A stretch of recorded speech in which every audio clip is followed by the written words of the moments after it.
Ever been to a party, Starbucks, or a family gathering and tasted a cake pop? These delicious treats might take a short time to eat, but behind that tasty, creamy icing layer and that soft, moist cake comes hard work, dedication, and time. To get to that amazing result, you must learn some vocabulary, get some items, and follow the steps. Note that you must know how to bake a cake in order to make these cake pops. Before you can start to make the cake pops, you will have to be familiar with the following baking terms. During the cake pop making process, you will have to crumble cake. The term crumble means to break up into small pieces or crumbs. You will also have to knead frosting. This means to play with in a back and forth motion with your hands. To be able to stick the frosting to the cake, you will have to know the word soften, which is to lightly heat a solid so it becomes softer. Candy wafers are another term you will need to know. They are circular chocolate discs. One last term you will need to know is cookie sheet. A cookie sheet is a pan that you bake cookies on. Just by learning this vocabulary, you've completed one step into your final result. Next thing you'll need to do is to make sure you have all the items in order to make the cake pops. Some of the items include a cake box with your desired cake flavor, vanilla or chocolate icing depending on the cake you chose, your favorite pick of colored candy wafers, a cookie sheet, a large bowl, wax or aluminum foil, styrofoam, and a pack of lollipop sticks. Some optional items include sprinkles to decorate, a cake pop stand, or a cake pop kit. After you've gotten all the items, you're ready to start your cake pop making process.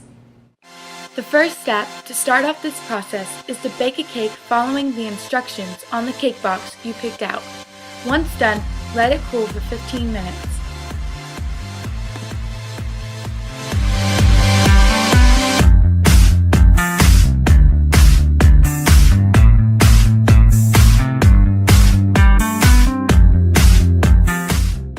The next step, step 2, is to place the wax paper or aluminum foil on the cookie sheet. Step 3 is when the cake is finished cooling after you baked it, crumble the cake in a large bowl.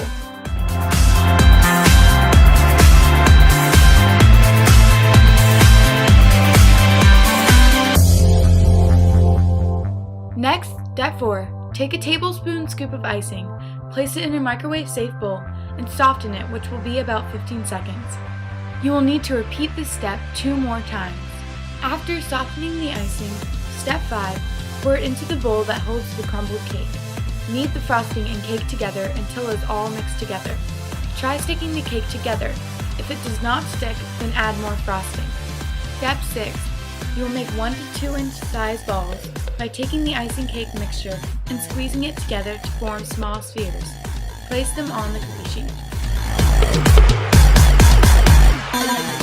Next, step 7, place the cookie sheet holding the cake balls in the fridge for 15 to 20 minutes to let cool.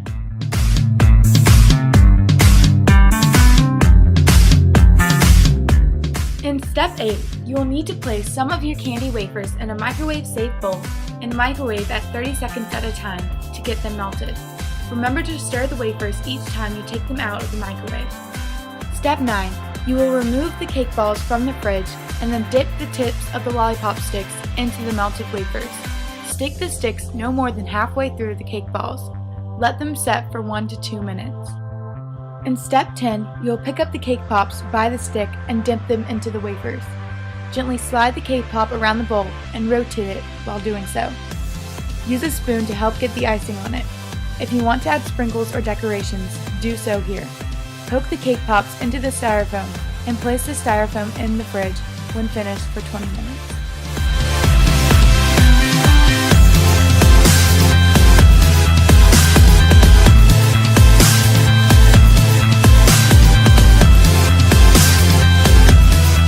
You have now completed your cake pop making process and not only made some cake pops, but even learned some vocabulary. One last step I forgot to mention is to make sure you enjoy eating your cake pops, no matter if you're making them for a party, Starbucks, or a family gathering.